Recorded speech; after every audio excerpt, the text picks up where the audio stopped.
Nadine, okay. Welcome everyone. This is the canvas for the municipal general election being held here at the City County Building in room 309. We have elected officials with us, including Andy Hunthausen, Commissioner, Tom Brault, County Commissioner, Candace Payne, County Commissioner, Amy Reeves, clerk, recorder, and treasurer, and everything else except the stuff that Jenny Chambers does, who's in charge of. And I'm sorry, I can't remember your name. Tammy Harper. Tammy Harper, and of course Connor Patrick. Fitzpatrick. I did pretty good. I remembered almost everyone. Okay. And also here today, your name? Oh, sorry, Tom Such. Tom Such. Okay, good. And you're just a member of the public? Yes, and today I guess I'm representing the Montana Election Observation Initiative. Okay. Which is out of Emory College in Georgia. He is helping voters understand the processes. Okay, well, we have nothing to hide, so this is a great place for you to come and ask questions. What was your last name, Tom? SZUCS. Exactly like it sounds. Okay. And the Elections Observer Initiative was also observing during the September election and the November election last year. So they're a fun crew to work with. Make sure we don't be fast loose. Right, yeah. Yep. I don't have a problem. Well, but you know, keep an eye on it. So we are at the point where we can canvass the November 4th, 2025 municipal general election, and I will turn it over to Amy Reeves. Thank you. Thank you, Mr. Chair. Commissioners, again, we have the 3 county commissioners, and they are serving as our canvas board today. And also present is Connor, which is our election supervisor. So I make sure that we know that these are election supervisors for the record. And then everybody signed in, but if anybody shows up, we'll also want them to sign in. Today at this canvas, we'll present the total number of electors voted in each district in the county and the total votes in the county, the name of each individual receiving votes, and the office for which the votes are received. Were received. The total votes by district for each individual, the total votes in the county for each individual, and the total number of electors voting in each district.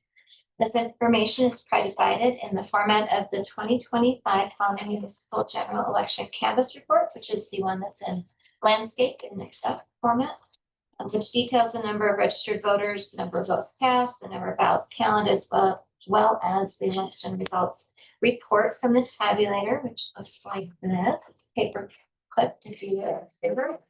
And we also have our ballot statistics report. This one is off of our ElectMT. The original one looks like this, but I couldn't put the key code on there to tell you what these things mean.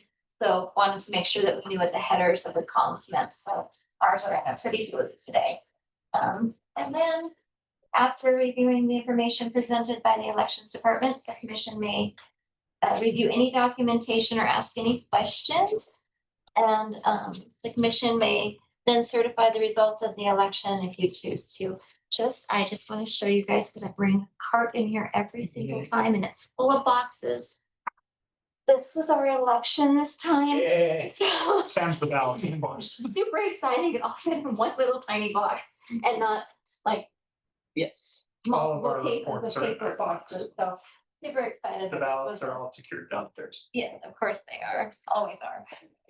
But paper wise, we did some things to kind of eliminate some of the paper that we have to do and forms we have to fill out. And it was just a small election. So we're super excited. All right, so I'll go ahead and start here with our municipal election, general election canvas report.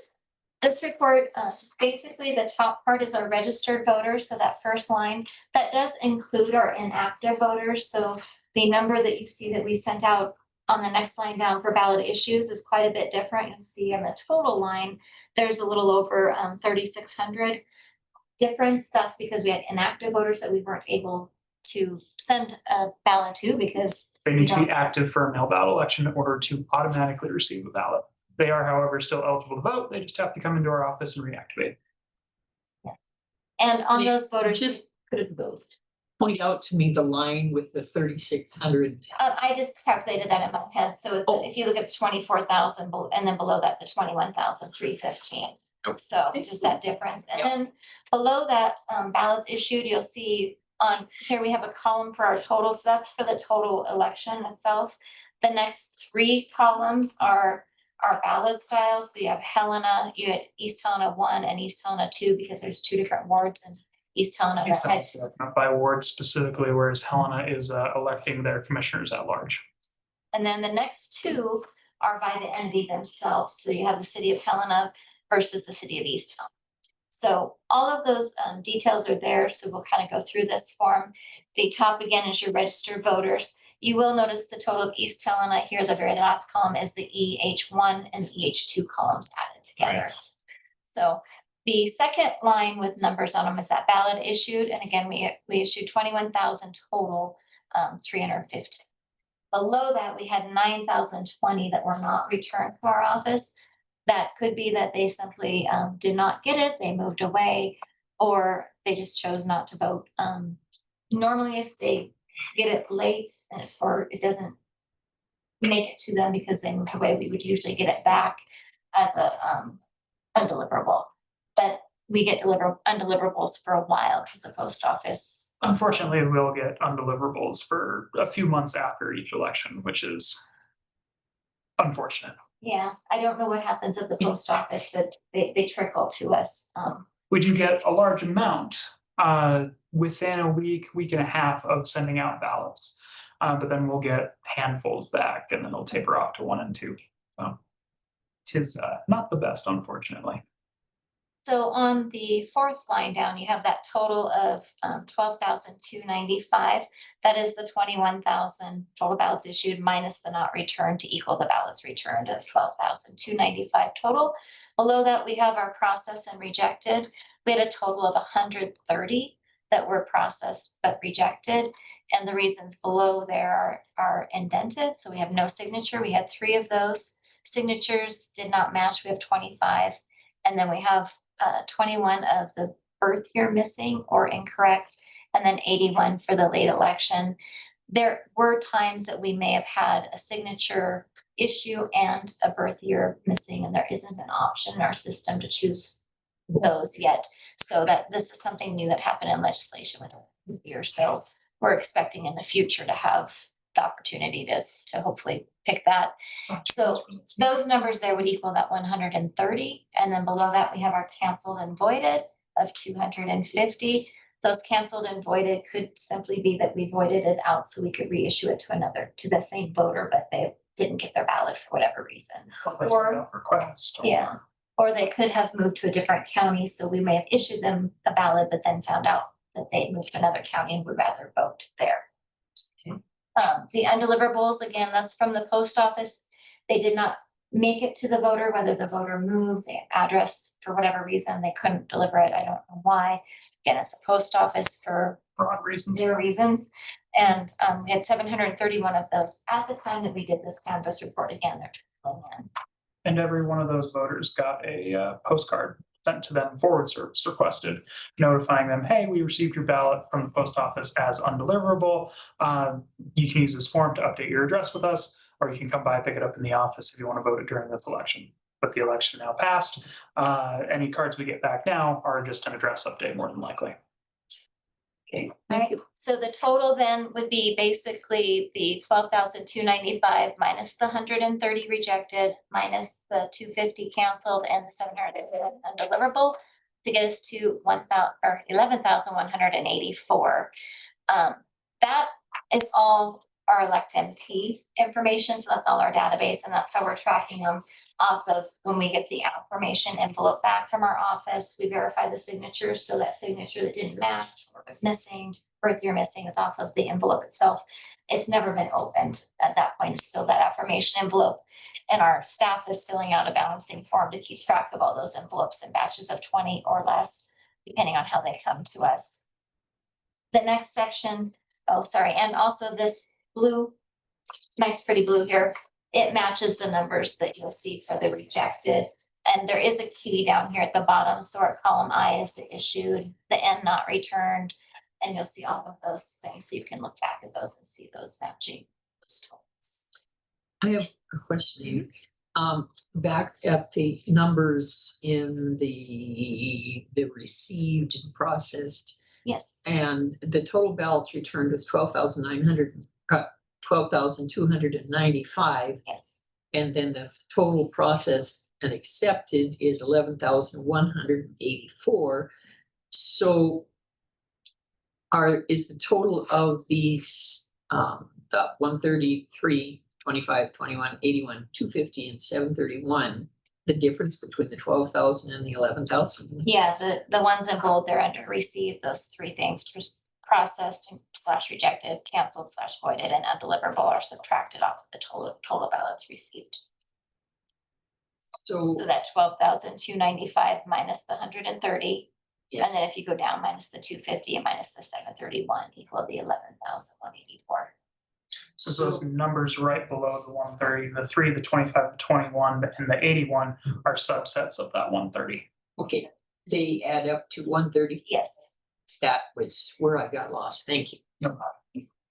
All right, and then the next section is basically the processing of the ballots through the envelope process of opening them, separating them, that type. So on our total affirmation envelopes, I will note this particular election where we have some new legislation going into effect that we have to keep our UOCAVAs separately, and our UOCAVAs is down here if you're wondering, and our EBRF also is out there. So those are. A UOCAVA is going to be something that we could have sent to our voters either by mail or electronically, and those are military or overseas. And then they returned them to us electronically, is where I separated them down here at the 21. And then the one is the EBRS. There's different rules for that. The EBRS is going to be more of a voter with a disability. They're able to get their ballot to them electronically, but currently legislation does not let them return it to us electronically. They have to return it to us in person. So we have to keep those separate too. So we have those listed. So it looks a little bit weird because my process accepted is the 11,184, but realistically, when we get down to this next section, our affirmation envelope, if you wanted to know what was returned, we have to add the affirmation envelopes plus those UOCAVAs plus the EBRS to know that we were able to accept those. But they don't have an affirmation envelope because they're electronic. So they don't have Yeah. they don't have one, so They're it's a little already bit different. verified prior, so Yeah. they have an email that has a cover sheet, and CC, our UOCAVA specialist, handles these. So So from there, we have our total affirmation envelopes of 1,162. Right below that, when they opened one of their affirmation envelopes, it did not even have a secrecy in it, so it was empty. And right below that, you'll see we have 1,161. So we have a difference of 1, and that is in that Helena district. We received 10,833, and when we opened them, again, there was no affirmation, or no secrecy, so we ended up with 10,832. So we'll see that difference. And then as we go down after that process, they've separated those secrecies. They would fill out their forms to make sure that they're balancing all along. And then they group all their little batches on this form. So usually batches of 20 or less. They group them all, and then on this form, they end up coming to the tabulation from around 150 to 200 in a batch. This time we kind of went for that 200. And then this form is something that our person running the secrecy room can refer back to. They count their envelopes. They tell this person how much they got. They compare it. They don't let them see it and make sure that number matches. And if they don't match, then they go back and recount them. Once they're matching, then they can open the envelopes, pull out the ballots. So at that point, this election was great because as they were opening the secrecies, they had 11,161. There was no reason for them to reject any of those ballots, meaning that the secrecy envelope was not empty. It didn't include anybody's utility bill or bank deposit or instructions instead of their ballot or some other ballot from a different election. Although we did get a $5 bill in with one of our secrecies, but it was loose inside the affirmation envelope with this. So we actually knew who that $5 belonged to when we separated them. And we were able to get that voter to come in and get his $5 back. We theorized that it stuck to the back of the affirmation or the secrecy envelope when he was putting it in the affirmation. He was just as surprised as I was the one who pulled that out with that the secrecy envelope out of the affirmation on election night. He was just as surprised to get a phone call as I was just to find it. So it was one that no one in our office had seen until now either. So it's fascinating. Something new every time. Yeah. So from that, though, like I said, we didn't have to reject anything because we had enough of the secrecy envelopes, and our secrecy envelopes matched the amount of ballots that were in those. No extra ballots, nothing like that. And then we have the 21 accepted of the UACAVAs and the 1 EBRF that was accepted. So that total equals 11,183, which you'll see is one off from above from our database of the 11,184. And again, that one is because the affirmation was empty. Completely empty. So yeah, completely. Secrecy. No, nothing. And then from there, the last part is our tabulation. So our tabulator, we have the reports here. From there, they are double-sided. And you will see that we had 11,183. That's the total number of ballots cast on here. And again, you'll see it on our sheet here for our canvas. And out of those, it does show again the breakdown between Helena, East Helena 1 and 2. We had 19 ballots cast this time that were completely blank, which you'll see 19 on the report also. Meaning that they felt like they had to return their ballot and consider it voted, but they just didn't fill out any envelopes. So it happens every election for some reason. That was at least one. Yeah. So Is it about the same number of people? no, I think it just varies. So I don't know if it's like maybe the husband and wife couldn't agree and she or he just threw theirs in there. Doesn't vote for anybody or what it is, but you know, just, yeah, sometimes they just I think like to come in and say they voted, get their I voted sticker, and Sure. you know, Okay. but maybe they just didn't have an opinion on this particular election. I don't know. And then down below you have your percentage of our voter turnout. This one was out of the, and this is total voters, so it includes those inactive, was 44.75%. And you'll see those breakdowns change a little bit. And the reason why on the East Helena versus the EH1 and the EH2, if you average EH1 and EH2, the average is actually lower, but we have more voters in EH2. So it brings up that percentage when you look at that total for the actual entity of the system.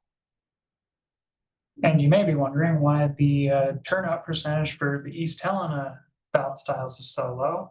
It's because East Helena had one individual running for each seat that was open at the election, though they chose to run the election anyway, try to get people aware, hey, we have an elected mayor, we have elected council members, maybe you should consider running for one someday. Time will only tell if that works, but at the end of the day, the city of East Helena asked us to run the election, so we ran the election for them. Andy, They didn't have to run the election, right? They did not have to. Yes, that is correct. They chose to. They could have. Yeah, we canceled their primary and let them know. And when we did that, it was around one of the holidays, and they there was a panic that we had to have them basically notified that day, but everybody was gone. And they thought that the primary was actually their general election. So once we got that figured out, they said, well, we don't, that's fine, we won't do a primary, but we're definitely having a general no matter what. So that was up to them to have it versus, and they do have to pay for that because entities have to pay for the cost for the elections. And upon the close of regular candidate filing for the general election, I did ask them, actually was technically right in candidate filing, I apologize. In early August, I did reconfer with them. I was like, okay, are you sure there is no need to run this if you so desire? It can be canceled. And they said they wanted to run it anyway. So Okay. who makes that decision? The entity itself makes that decision, that's up to them, so it would be their board. mayor and council members were Okay, involved. because the city, the East Helena is not the candidate. Yeah, So they're not as big as Helena, yeah. the current mayor and the city council members currently seated. Yeah. Okay. which all three people who are running for, one for mayor, one for council member Ward 1, one for council member Ward 2, are also the incumbents. So it was kind of an interesting situation. I think they're trying to get voter awareness out there and also let them know that those offices exist if anybody wanted to actually run for it, because I think they're, some of them may be looking at retiring at some time, and, you know, there's gotta be somebody that'll. you know, With the huge increase in their population. But not the city Maybe. limit Not the size, city. actually. That's the Yeah, what? fascinating part. East Helena, it's yeah, just. the city Oh, itself. the city itself is not, it's, Yeah. ooh. Yep, it's all outside the city. It is kind of curious, waiting to see if the city of East Helena is gonna start growing its city limits in the near future. I don't know. We'll see. Proposed, much of the proposed stuff is, it's good, it hasn't been built. The Two very- proposed Well, there's subdivision? two large, Okay, like 2,000 house subdivisions that are in the city limits. To be built over the next 20 years is the projection. okay. And they're. Right, Okay. so, and again, you have, this is our, reports off the tabulator. The first 2 pages are in total. And then after that, you have it by each ballot style. This is a small election. If we were doing like a primary or a general, that was a federal one, this would be like 32 different ballot styles, but you know, we have 3 for the selection, it's pretty small. But you can see those totals too, and you'll notice there that the, each of the races are on here. It will note whether it's Helena, City of Helena versus City of East Helena, which is below. And then it'll show each of the candidates and how many votes they have and the percentage of those votes. Looking at this, and we checked it. Connor is very good about checking it, probably election night versus me. I always wait, but no need for any recounts or anything. That none of the votes were that close, or the races were that close. No need for recount. So I think at this point, if you have any questions of me, I didn't go through the fact that when they do open secrecies, they send them to me on a green form. They give this amount, they tell us how many we're gonna count, we match that to our tabulator again. We had none going to the resolution, we did have a lot going to the resolution board, excuse me. They would have been overvotes or blank ballots or ones that needed to be, I don't say Visually transcribed or remade.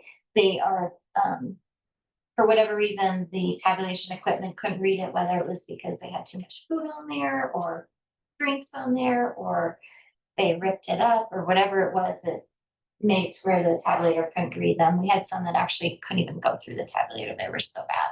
So, Because people wadded them up, or? I think they spilled a lot of food or drink on them. Yeah. Hmm. So, you know, there's occasion we get blood on them. It's Blood? just- yeah. Jeez. So, they go back to the resolution board, they will fill out the bottom of this form, they fill out a light purple form. And then we fill out the bottom of the purple form when we run it through the tabulator. And we always match up our light purple forms to our green forms to make sure that whatever we sent to the resolution board comes back to us. And that all worked out great. We had no write-ins in this election, so they would have had to been a filed write-in to be available to be counted. Talent specifically. Yeah, and since Connor had mentioned the East Helena where it had the current candidate and then a blank for the write-in, none of those write-ins would have needed to be physically counted by any of our teams because there were no filed write-ins. Although the tabulator will keep track of how many write-ins were there. And you'll see on the city of Helena mayor, we had 82 write-ins. We had 100 of the commission. And then for the East Helena mayor, we had 45, and the East Helena Ward 1, we had 5 write-ins. And on the back there, we had 13 write-ins for the Ward 2. Now, I will say years ago, some of those write-ins were Mickey Mouse and all of that. Never real serious ones, Yeah. which is great because now we're going to be actually adding or tabulating, counting, hand counting, tallying those votes that really need to go towards somebody. And sometimes we've had like head of households, I think everybody in their house votes for them. I guess like 2 or 3 votes. And then we get to say, do you really want this position? Because It used to be how write-ins were run, is that if you had no one for certain positions, because other positions had a certain threshold you had to meet, you could offer that position to the individual regardless of whether they ran as a certified write-in candidate or not. But since a statutory change in the 2021 legislative session, we now count only the certified write-in candidates specifically. Everything else is in a write-in bucket. With no specific delineation between how many Mickey Mouses there were, Jason Momoas there were, Connor Fitzpatrick's there were, et cetera, unless Jason Momoa filed for mayor of East Helena as a write-in candidate. Then we get to tally those specifically one by hand. Jonathan. Not for this election, yep. Maybe next one. Anything else? Yeah, just from my observation, if in all the years we've been doing this, this looks relatively typical. Not much. I mean, this is similar to others in the past. And the percent turnout, how does that stack up to elections? And I know they're all a little bit different, but I guess the last municipal elections versus.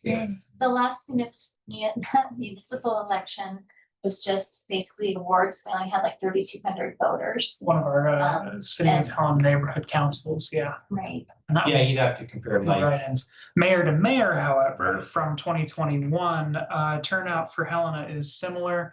Back in 21, if I remember correctly, East Helena had I think they had a competitive mayor race. It was either then or 4 years prior to that. So Helena was broadly pretty similar. East Helena's kind of. That one you figure it'd be lower because of the situation.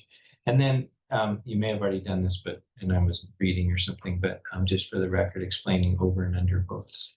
Our overvotes are going to be that you have more than one candidate in a race and they filled out more than one oval if they only had one position open. The commission for the city of Helena had two positions open, so it'd have to be more than 2 ovals. And then you would have an overvote. Mhm. The undervote though, they could have either not voted the race at all, or on the commission for the city of Helena where it did have 2 candidates, maybe they only voted for one. And then the other vote would have been considered an undervote. So for example, with the city of Helena commissioner race, there are 3,760 undervotes. That could be broken out in 2 ways. You could have had one. For example, there were 19 totally blank ballots cast for this election. However many there were for the city of Helena, that would be 2 undervotes for each of those blank ballots cast in Helena. For the folks who didn't vote in the city of Helena commissioner race at all, that's 2 undervotes. If they vote for one candidate, then that's 1 undervote because they can vote for up to 2 in that race. Right. And I did have some questions too, because there is 2 vote for 2 on that city of Helena commissioner. When you look at the total votes cast at 17,938 versus that we took in and accepted 10,855 ballots. So they were asking, how is that possible? But again, they can vote for 2, so they have that ability. Otherwise, you're getting into this weird setup where you're trying to go, okay, because the 2 seats are co-equal, if I put, candidates A and B up here and C and D down here, you might get someone who wants to vote for candidates C and D or A and B and not A or B and C or D. So they're the same pool at the end of the day. And that by setting it up that way, it allows the voter to actually pick, which one they want and not have to try and figure out, okay, who's going in which pool here at the end of the day. You have 2 separate positions. It's very similar to our school district trustee races and special district trustee races. Okay, that's fascinating. Tom, did you have any questions? No, looks pretty straightforward. Well, it does look straightforward, but anytime we have this many numbers, I need to have my hands held and carefully waltz through it. That's exactly what you've done. I didn't know when you do your public comment, but I will do. Wrote up motion option for you because we had a discussion last canvas meeting. Canvas, not Candace. Canvas, yes. Canvas. The last Canvas meeting back in September, so Well- the options available for the board to motion wise Okay. in no Just- particular no, order. Yeah. That, yeah, I only have I one. only have one. right, we just want to look at it and pass it back to. Yeah, so we would be the ones making the motion. Well, before we do the motion, okay, we've asked Yeah, the commission if we have any further questions. Is there any public comment? Okay, but I have to ask these things. Okay, they have me well trained. They got me. If I don't do it, I have to stand up. Okay. Okay, is there any further comment from the commission?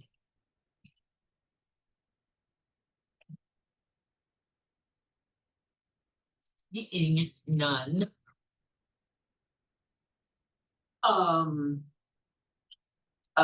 Before the play fund should have a motion. All right. I move that the canvas board accepts the results of the election we are canvassing today as presented by the county election administrator. It has been moved and seconded that we accept the results of the election as have been presented by the county election administrator. Is there any further comment from Chairman, Andy? just a big thank you and a recognition of how much work and effort goes into this, even a relatively small election like this. There's so much detail and so much that you have to be on top of and all the people that you have to corral. So thank you so much for your good work. And when it comes to us in a form that's pretty straightforward and understandable, we can just go through the process. It makes it nice and easy. So just some gratitude to you. Thank you. Yeah, very good. Yeah, I agree. It also, by having it so clear, in black and white, it is more reliable and people are less likely to say, aha, they're pulling a fast one at the city county building. Because we're not, and we open this up. We do have one person from the public attended here today. And this is, I don't know, do we broadcast this like they do our commission meetings? So it's recorded. Okay, well, anyway, so I can't thank afford you the airtime. all for the good job you do, and if we could, like tone that guy down. Okay. It's been moved and seconded that we accept the results of the election. All those in favor indicate by saying aye. Aye. Any opposed, same sign. Motion passes unanimously. And if you form. You are great. And- Some certificates to sign. Public comment. Okay, then we sign this and then we will be adjourned. So we have our official canvas form and then we have a few of the. Certificates of election for each candidate. And, I do, but I like yours better. well, thank goodness to Connor, and I would like to say thank you to my employees, for my staff, for all the hard work and our attempts that we get in. We definitely couldn't do it.